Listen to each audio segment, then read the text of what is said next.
दोस्तों, एक कुत्ते ने यमराज को सुनाई मनुष्य जीवन की कड़वी सच्चाई।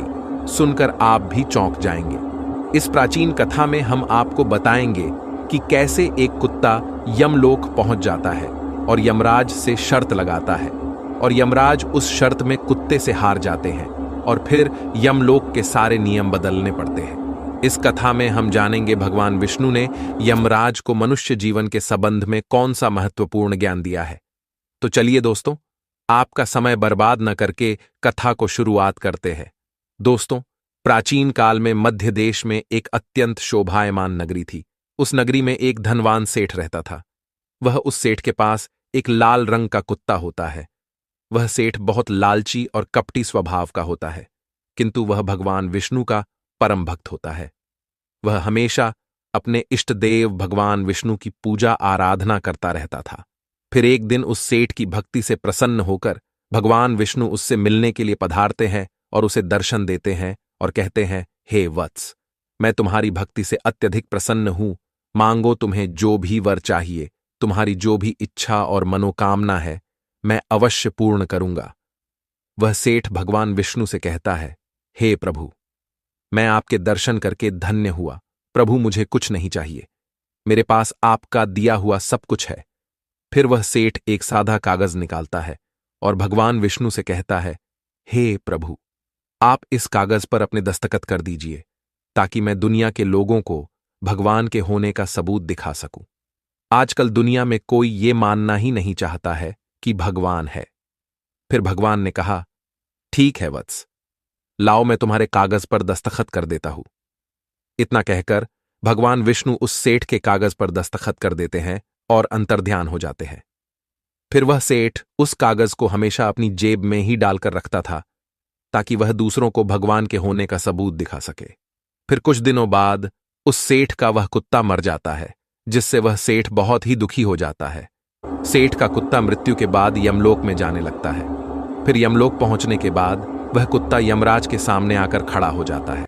यमराज उस कुत्ते का लेखा जोखा निकालते हैं और कहते हैं, हे श्वान, तुमने तो पशु का जन्म पाकर भी कोई पाप नहीं किया है। तुमने हमेशा अपने मालिक के साथ वफादारी की है, कभी किसी पशु पक्षी आदि प्राणियों को कष्ट नहीं दिया है। तुमने अपने सभी काम बड़े ईमानदारी के साथ किए हैं। हे श्वान, एक कुत्ते का जन्म पाकर भी तुमने कोई भी घृणित कार्य नहीं किए हैं, इसीलिए तुम्हारे सभी जन्मों के पाप अब नष्ट हो चुके हैं। हे श्वान, अब तुम बताओ, तुम किस लोक में जाना चाहते हो? तुम जहां चाहोगे वहां तुम्हें भेजा जाएगा। तुम जिस प्राणी का जन्म चाहते हो वह जन्म भी तुम्हें दिया जाएगा। हम तुम पर बड़े ही प्रसन्न हैं। शीघ्र बताओ, तुम्हारी क्या मनोकामना है? फिर वह कुत्ता बोलने लगता है, हे धर्मराज, आप चाहे मुझे नरक में भेजो या स्वर्ग में, मैं कहीं पर भी जाने के लिए तैयार हूं। लेकिन मेरी आपसे विनती है कि मैं जिस भी स्थान पर रहूं, मैं किसी मनुष्य के बंधन में ना रहूं। मुझे किसी मनुष्य की गुलामी न करनी पड़े और ना ही मुझे मनुष्य का जीवन चाहिए। आप कृपा करके मुझे कोई उचित स्थान प्रदान करे। कुत्ते की बात सुनकर यमराज आश्चर्यचकित होते हैं और सोचने लगते हैं कि मनुष्य का जीवन पाने के लिए तो देवता भी तरसते हैं, फिर यह कुत्ता मनुष्य का जीवन ना देने की कामना क्यों कर रहा है? फिर यमराज उस कुत्ते से कहते हैं, हे श्वान, तुम मनुष्यों से इतना द्वेष क्यों करते हो? मनुष्य का जन्म पाने के लिए तो बड़े बड़े देवता भी तरसते हैं। पृथ्वी पर तो मनुष्य का जीवन ही सर्वश्रेष्ठ है। फिर क्यों तुम मनुष्य का जन्म नहीं पाना चाहते हो? इससे पहले तुम्हें कभी मनुष्य का जीवन नहीं मिला है, शायद इसीलिए तुम मनुष्य जीवन के फायदे नहीं जानते हो। तुम एक बार मनुष्य का जीवन प्राप्त करके देखो, तुम्हें पता चलेगा कि उसके कितने फायदे हैं। यमराज की बात सुनकर वह कुत्ता कहता है, हे धर्मराज, मैं जानता हूं कि मनुष्य का जन्म कितना अनमोल है, लेकिन मनुष्य बड़ा ही स्वार्थी, धूर्त, कपटी और चालाक होता है। जब वह अपना मतलब देखने लगता है तो सही गलत सब कुछ भूल जाता है। उसकी तृप्ति किसी चीज से नहीं होती। सारे संसार का धन भी उसे मिल जाए तो भी वह संतुष्ट नहीं रहता। उसकी भूख कभी नहीं मिटती है। मनुष्य बड़ा ही असंतोषी होता है। वह अकारण ही दुखी रहने लगता है और दूसरों को भी दुख देने लगता है। मनुष्य मुझ जैसे बेजुबान जानवरों को अपना गुलाम बनाकर रखता है और अपना काम निकलवाता रहता है। इतना ही नहीं, मनुष्य तो भगवान को भी धोखा देता है। इसीलिए मुझे मनुष्य जन्म नहीं चाहिए। यमराज कहते हैं, हे श्वान, ये तुम क्या कह रहे हो? मनुष्य भगवान को धोखा भला कैसे दे सकता है? तुम जरा बताओ, मैं भी तो जानूं। फिर कुत्ता कहने लगता है, हे धर्मराज, मनुष्य जब मंदिर में जाता है तो स्वार्थी मन से भगवान की पूजा करता है। भगवान से कहने लगता है, हे भगवान, मेरा ये काम बना दो, मैं इतने पैसे चढ़ाऊंगा, दान धर्म करूंगा, भंडारा करूंगा, गरीबों को कपड़े दान करूंगा। लेकिन जब उसका काम पूरा हो जाता है तो वह सब कुछ भूल जाता है। आगे बढ़ने की होड़ में वह अपनों का ही शोषण करता रहता है, एक दूसरे की टांग खींचने में लगा रहता है। न खुद ऊपर उठने का प्रयास करते हैं, न दूसरों को उठने देते हैं, न चैन से खाते हैं, न खाने देते हैं।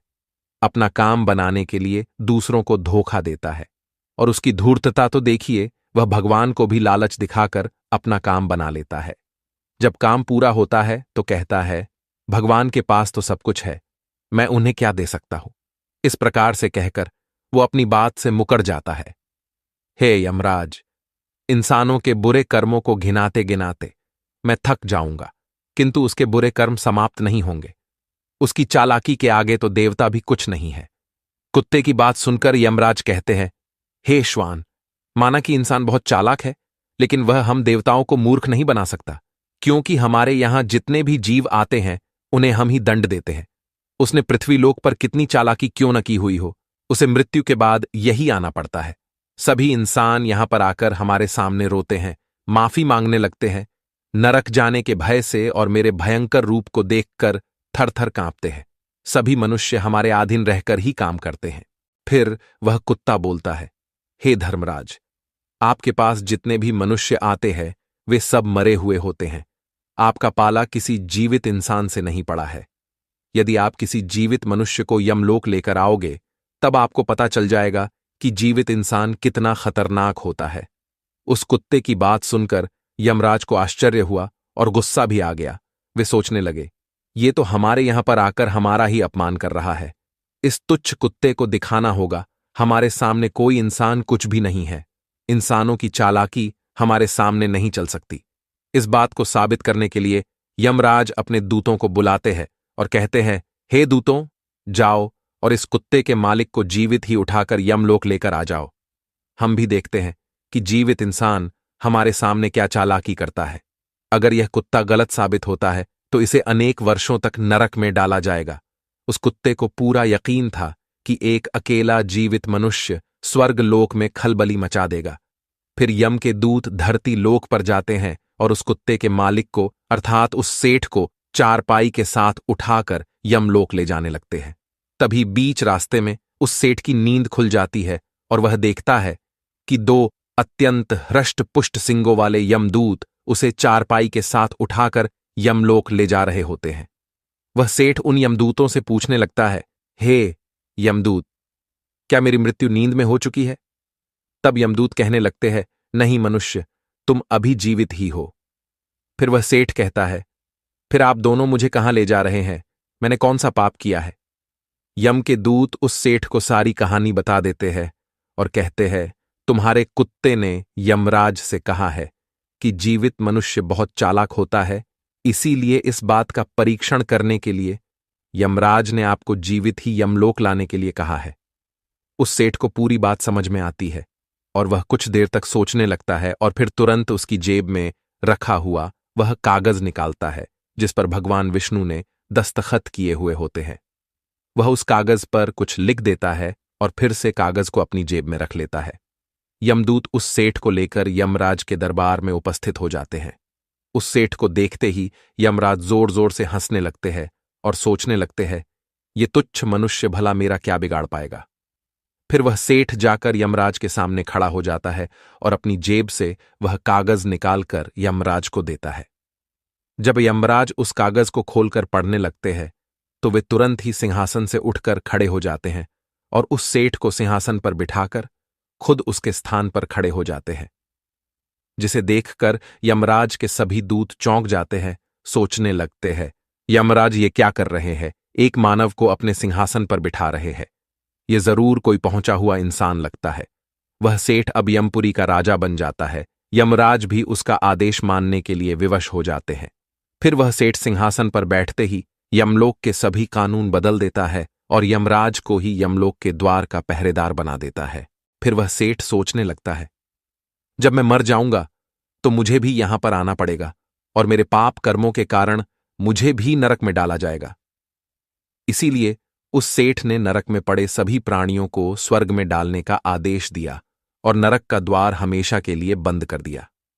और फिर सभी यमदूतों को आदेश दिया कि आज के बाद किसी भी प्राणी को नरक में नहीं डाला जाएगा, सभी प्राणियों को स्वर्ग में ही भेजा जाए। सेठ के इस आदेश को सुनकर स्वर्ग लोक में खलबली मच गई। सभी देवता हैरान हो गए, लेकिन वे कर भी क्या सकते थे। आदेश यमलोक के राजा ने दिया था, इसीलिए चुपचाप सभी उसका पालन करने लगे। स्वर्गलोक का संतुलन पूरी तरह से बिगड़ गया। धीरे धीरे स्वर्गलोक में जीवों की भीड़ बढ़ने लगी, जिनकी सेवा करके स्वर्गलोक के कर्मचारी और अप्सराएं परेशान होने लगे और सोचने लगे, इतने सारे जीवों की सेवा कैसे कर पाएंगे। उधर वह कुत्ता सोचने लगा, यमराज को जीवित मनुष्य को यमलोक में लाना कितना महंगा पड़ गया। सेठ जी ने सब कुछ बदल दिया है, आखिर ऐसा कैसे हुआ। फिर वह कुत्ता अपने सेठ के पास गया और पूछने लगा, सेठ जी, आपने ये सब कैसे किया?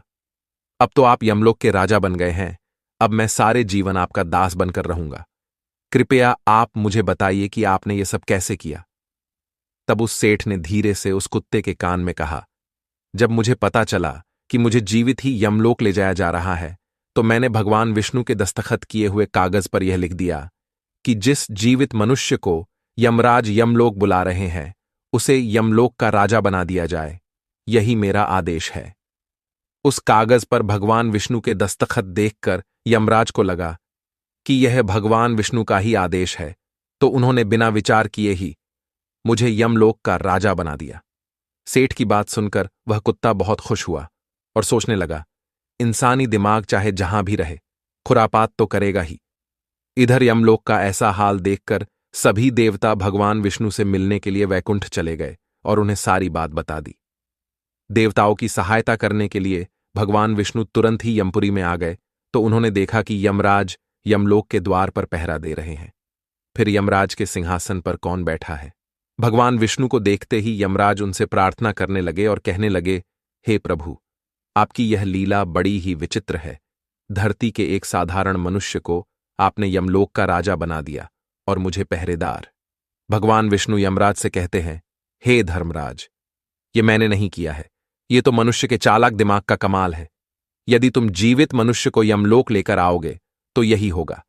इसीलिए मैंने मृत्यु के बाद ही मनुष्य को यमलोक लाने का आदेश दिया था, ताकि मनुष्य के सभी दोष और स्वभाव शरीर के साथ नष्ट हो जाए और केवल उसकी आत्मा ही यमलोक में प्रस्थान करे। किंतु आप तो एक जीते जागते मनुष्य को ही यमलोक उठाकर लेकर आए। यमराज से इतना कहकर भगवान विष्णु आगे बढ़े। फिर जब उस सेठ ने भगवान विष्णु को आते हुए देखा, तो वह तुरंत यमराज के सिंहासन से उठकर खड़ा हो गया और बोलने लगा, हे प्रभु, मुझे क्षमा करो। मैंने अपने कुत्ते को नरक में जाने से बचाने के लिए और मनुष्य की बुद्धि का बल दिखाने के लिए ही ऐसा किया। मैं आपके द्वारा दिए गए वरदान का दुरुपयोग नहीं करना चाहता था। हे प्रभु, मैं आपके दर्शन करके धन्य हो गया। अब मुझे किसी चीज की अभिलाषा नहीं है। फिर भगवान विष्णु मुस्कुराए और उन्होंने उस सेठ को क्षमा कर दिया। फिर वह सेठ धरती लोक पर लौट गया। भगवान विष्णु ने भी यमराज को फिर से यमलोक की गद्दी पर बिठा दिया और वे भी वैकुंठ लोक लौट गए। यमराज फिर से अपने सिंहासन पर बैठ गए। तब वह कुत्ता यमराज से कहने लगा, हे धर्मराज, देखिए आपने जीवित मनुष्य की चालाकी। एक जीवित मनुष्य क्या क्या कर सकता है। इसीलिए मैं मनुष्य नहीं बनना चाहता। मनुष्य जब स्वार्थी बन जाता है तो वह अंधा हो जाता है, उसे दोस्त परिवार दिखना बंद हो जाते हैं। लालच में वह धर्म को भी भुला देता है और अनिष्ट कार्य करने लगता है। जब तक वह शास्त्र अनुसार कर्म करता है तभी तक सुखी रहता है, और जब धर्म से विमुख हो जाता है तो क्लेश और बीमारियां उसे घेर लेती है और उसका पतन हो जाता है। फिर यमराज उस कुत्ते को क्षमा कर देते हैं, उसे स्वर्ग में भेज देते हैं और यमलोक के बदले हुए कानूनों को फिर से सही कर देते हैं। तो दोस्तों, इस प्रकार से एक कुत्ते ने यमराज को मनुष्य के जीवन की सच्चाई बताई है।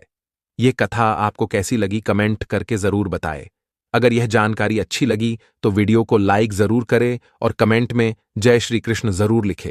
साथ ही चैनल को सब्सक्राइब करें। मिलते हैं अगली वीडियो में। आप सभी का धन्यवाद।